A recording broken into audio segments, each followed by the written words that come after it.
শীতের সকালে BCB academy মাঠে হাজির Fortune Barishal batter Dawid Malan. Academy মাঠের কোন উইকেটে ব্যাটিং করবেন বুঝতে পারছিলেন না। এক থ্রোয়ার নিয়ে বরিশাল কোচ মিজানুর রহমান বাবুলের কাছে ছুটে গেলেন। পরিশেষে দিনের পরিকল্পনা বুঝেই ব্যাটিং করতে যাচ্ছিলেন টার্ফের দিকে। দলের বাকি ক্রিকেটাররা যেখানে দলগত অনুশীলনে ব্যস্ত ছিলেন, সেখানে এই ইংলিশ অনেকটাই নীরবে বিপিএল এর জন্য নিজেকে প্রস্তুত করছিলেন।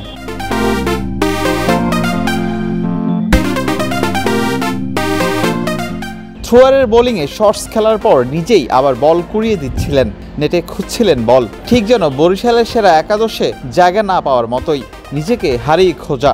লম্বা সময় ধরে আন্তর্জাতিক টি-20তে ছিলেন 1 নম্বর ব্যাটার হিসেবে। শেষবার বিপিএল খেলেছিলেন 2023-এ। সেবারও ছিলেন আসরের অন্যতম তারকা। এক সময়ের নাম্বার 1 টি-20 ব্যাটার মালানের জায়গা হয় না একাদশে, ভাবা যায়?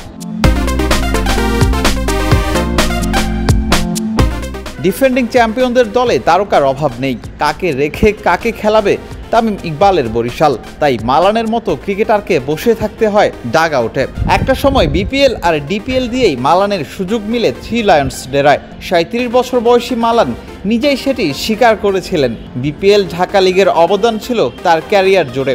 এই টুর্নামেন্টে 4 মৌসুম খেলা হয়েছে তার। ব্যাট হাতে সবচেয়ে সেরা মৌসুম কাটিয়েছিলেন 2019-20 সিজনে।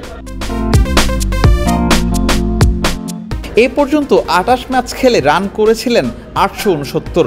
বিপরীতে 1 শতকের পাশাপাশি হাফ সেঞ্চুরি হাঁকিয়েছেন 5টি। সবশেষ কুমিল্লার জার্সিতে মাত্র 2টি ম্যাচ খেলার সুযোগ হয়েছিল তার। ইন্টারন্যাশনাল ক্রিকেটকেও বিদায় জানিয়েছেন।